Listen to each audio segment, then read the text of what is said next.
Now,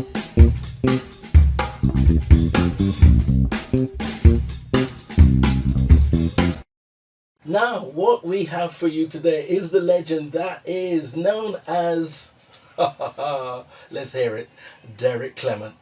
Legend. Barry, I'm eternally grateful for that wonderful title, Legend. Oh, yeah, but you see, as you're going to let this story unfold, people will hear why you are called a legend. Let's go. Because, there's been a lot of history there. A lot of history, indeed. Absolutely. So how have you been? Apart from busy, that is. Barry, I'm very well actually. So it's a great honour being here today. The weather's gorgeous. Great seeing you, and of course the music. All I can say is, you're looking younger every time I see you. So there is definitely something to Derek Clement's products, and I have to say, very well done to you. So tell me, where did hairdressing start for you? Hairdressing started in 1976 in Splinters International, the legendary Splinters International. 1976. Mayfair. Wow, yes.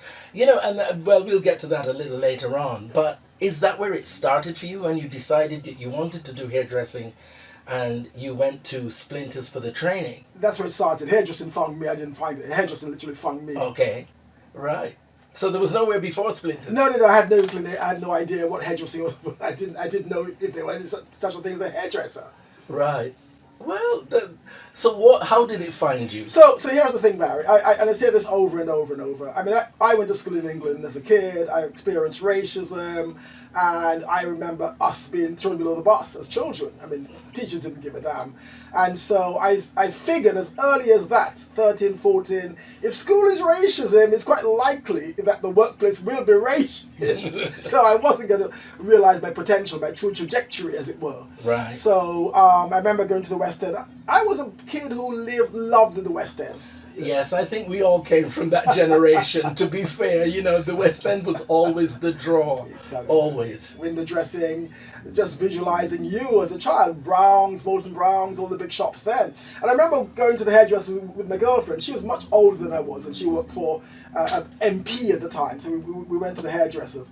Once I'm in this place, this palatial salon, Barry, I'm sitting there, and there's nothing but black celebrities. I mean, Billy Ocean, this, that, and the third. And I said to myself, 3 degrees, because they were living here then. Yeah, whoever the word. In fact, I ended up becoming one of the stylists for one of the 3 degrees. Right. Winston, my boss, the legendary Winton Isaacs, who's since passed, did their hair, and I remember him giving me one of their clients, one of the 3 degrees. I think it wasn't Sheila Ferguson, it was the other.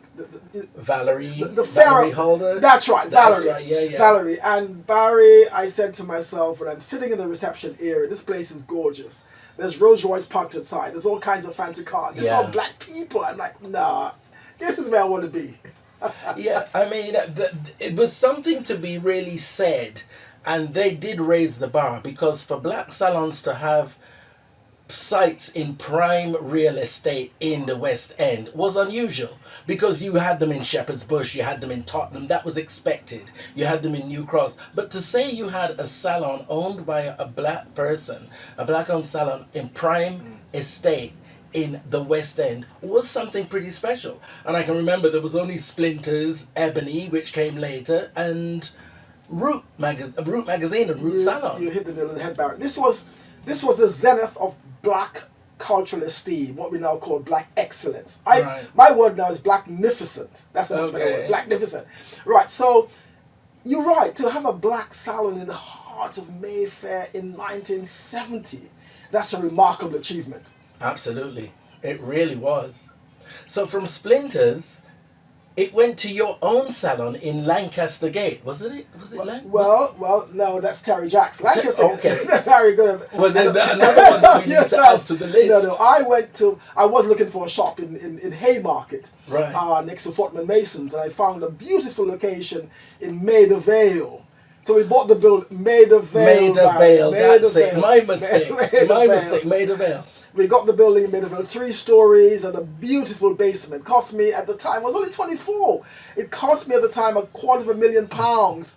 So there you are. So Hairdressing, I keep saying, is the economic linchpin of the black community. Hairdressing made us all money and made us all rich. Well, the thing is, it shows that because even to this day, hairdressing is still so important It is. in our community. Hairdressing. You know, the extensions, the whatever it is, the hair and hairdressing is still of paramount importance in our community. Barrie, the Afro hairdressing industry is worth £2.5 billion per year. Yeah. It is a lucrative industry and it's still making people wealthy today. It has sent children to school, moms and pops send kids to school, to universities, they become professors and all sorts of things. So, I mean, I have not regretted doing hairdressing. Today I'm still doing hairdressing. And working for Splinters would have been a marvellous eye-opener. Hence the reason why I ended up having my own shop in Maida Vale. Right. In 19... Well, you know, it's lovely for me to be able to speak to you on another level as professionals.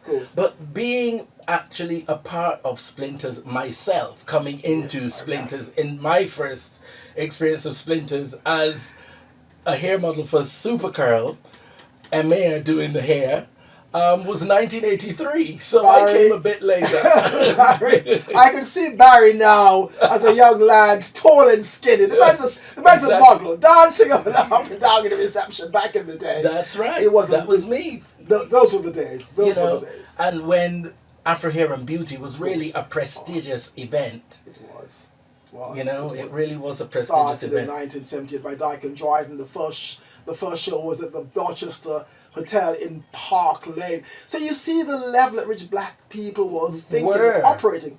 Park Lane, Dorchester Hotel. Yeah. That was the first. You know, the bar was already very high. It went from there to, the Cumberland Hotel. And then, Wembley after that. Wembley Arena. That was the biggest show of all. That's I remember that, right. Ali Pali for a while. Yeah. I mean, they really did set the bar high. Yep. But let's talk about your travels around Europe, Caribbean, teaching hairdressing. Because I think you hooked up with Hewlett. Absolutely. Hewlett worked for me as an artistic director. She worked back in the day. We traveled everywhere. Went to Jamaica, Trinidad, Barbados, New York, literally everywhere. Just literally teaching and passing the baton on, if you like. Yeah, because that's the legacy, though, isn't it? It's not just you doing stuff. It's you doing things that other people can grasp. Precisely. Grab the baton and run with it and create. Because really and truly, the idea is that the next generation's achievements should really surpass yours. Right. Well, I mean, we were looking back then. We were looking for a place, something to do, somewhere to go, and someone to teach us. So we learned that skill. The baton passed on to us. We're now passing the baton to the next generation. Hence the reason why it's incumbent for me to go across as wherever it takes me to pass the baton on. Yeah. The Afro hairdressing industry is old as time itself. Bear in mind, Barrie, the oldest hairdressing implement is an Afro comb. Yeah, and it goes back to 6,000 years. Yeah, an Afro comb made out of wood. The Afro comb. The Afro pick. You know, and then all the other accoutrements that came later, like the pressing comb, the curling iron, that was literally on the fire. On the stove. On the stove. Created by Madam C.J. Walker and Annie Malone in 1901. These women were trailblazers. You know, I can always remember my mother pressing her hair and then saying, "Don't stand up behind me," because the hair was so long. When she stretched the comb, the hot comb was coming in my direction. Well, we've been manipulating the hair for centuries. Absolutely. And I understand why. I mean, it's we had something called Afrophobia, so we had to fit in. And if you're working back then for a corporate environment, your hair had to look the part. But it's starting to change. It is starting to change. The naturalista movement is here. But, with all that we're talking about with Derek, hair is, he's now written a book. He now has a range of hair products and food products as well. That's right. So I am really dumbfounded. We are going to enjoy some music and then we're going to come back with Derek. Wonderful. Okay, guys, we are back. That was the wonderful Deborah Laws there and On My Own. We are back with Derek. Yes, we are. Barrie, you're transporting me. You're taking me back. Listen, man. I was the original soul boy, so we know you were the original soul boy. Trust me. He's in here having his own party because his eyes are just bulging every time he hears a new next tune. So that's really good. Memories. So now, please tell us about your product line.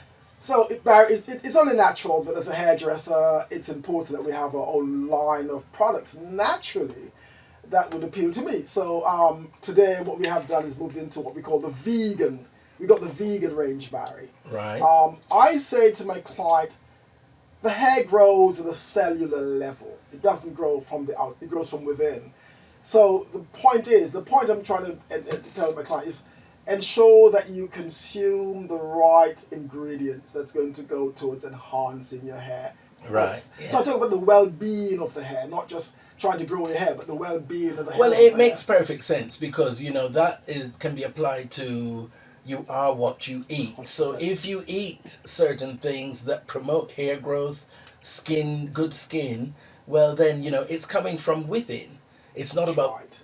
rubbing something on the surface and expecting it to penetrate and You're right. You've said it. create miracles. You've said it. Food is medicine, and medicine is food.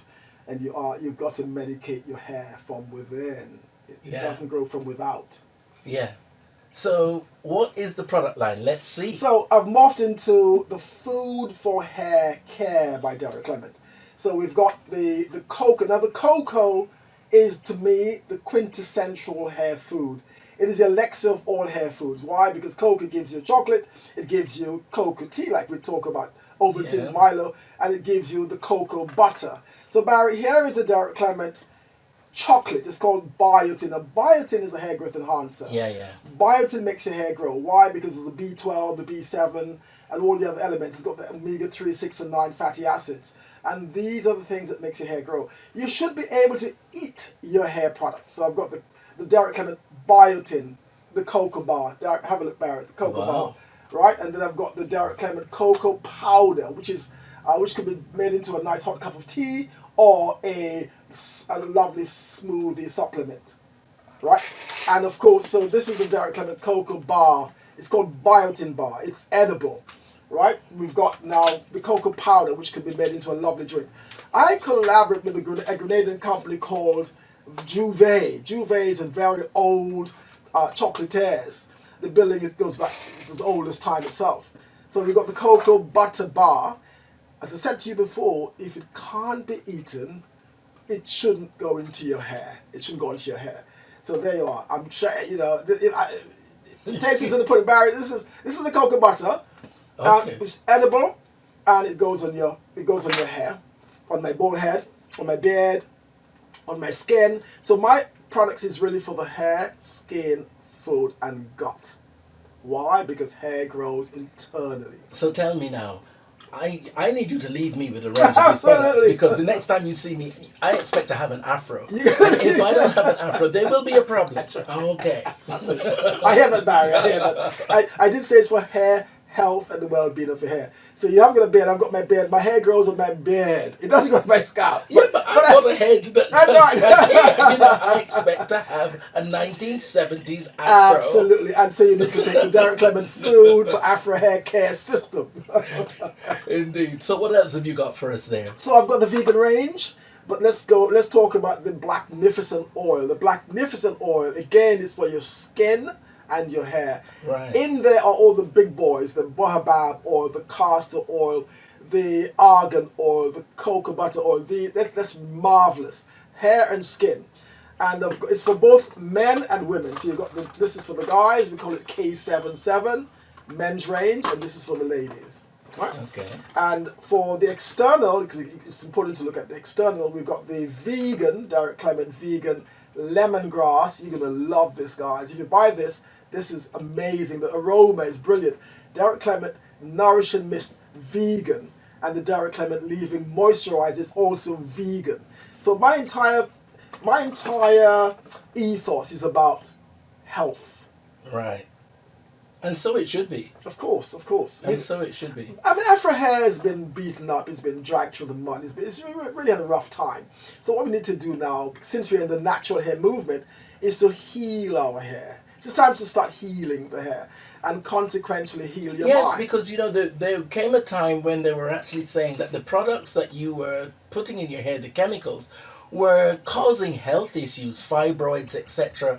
And what is interesting is I love to see that we're going full circle. Mm-hmm. We're going back to the original organic things Right. that we were using before organic had a name, because Right, in the yeah. Caribbean we were using castor oil, we were using argan oil, all of those things naturally. And then it was, oh well, oh, it's too greasy, it's too this, it's too that. So That's then right. you start buying the product Right. from That's right. L'Oreal That's or right.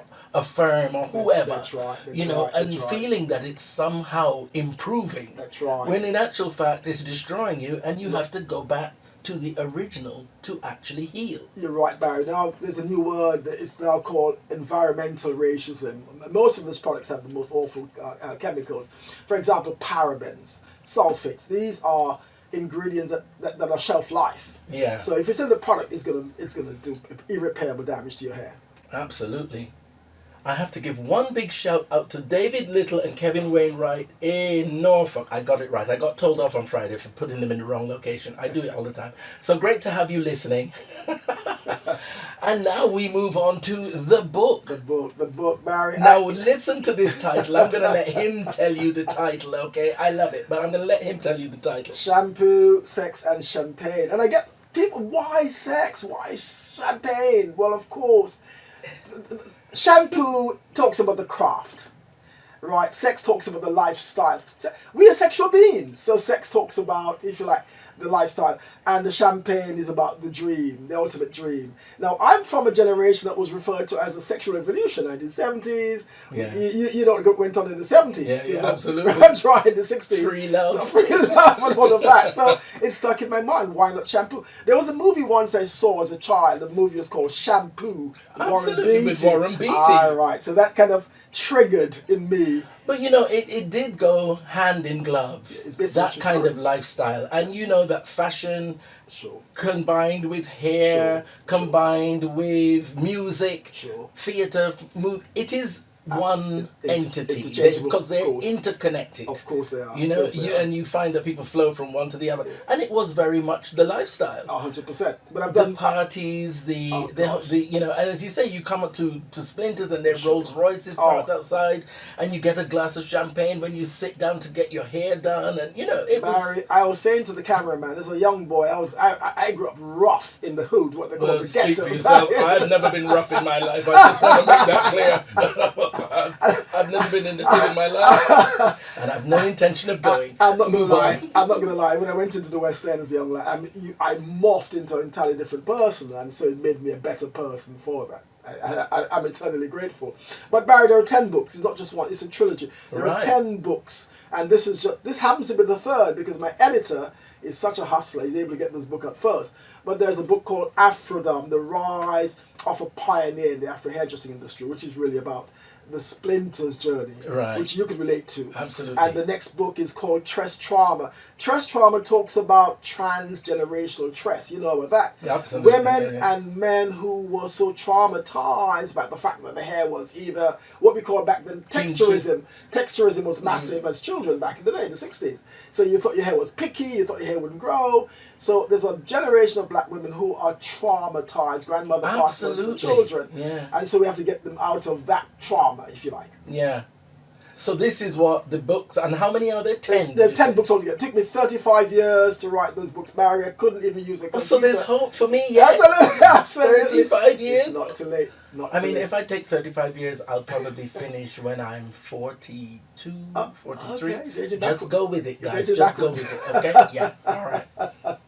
Well, Derek, thank you so much for coming. It is amazing to talk to you. Thank you. And all the best with all of the projects. I tell you, my guests always make me feel inadequate and feel very pedestrian because they are multitasking on a level that is phenomenal. So he's still got his hairdressing business going, and he decides, well, I'm going to have a line of my own products, which is a natural transition, in fact. Sure.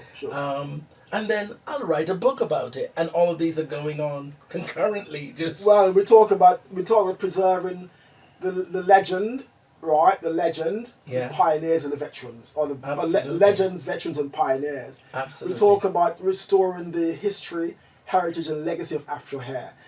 We lived at an amazing time, Barry, in the 1970s. That time has to be preserved. Only us could tell the story. So I call myself the gatekeeper of Afro hair. of the Afro realm. Absolutely, because I think it is really important, and as my right hand man, Mark Anthony, will tell you, the whole project is really about stories, our stories being told to us, by us, in real time, 100%. and being received with sympathetic ears. Indeed.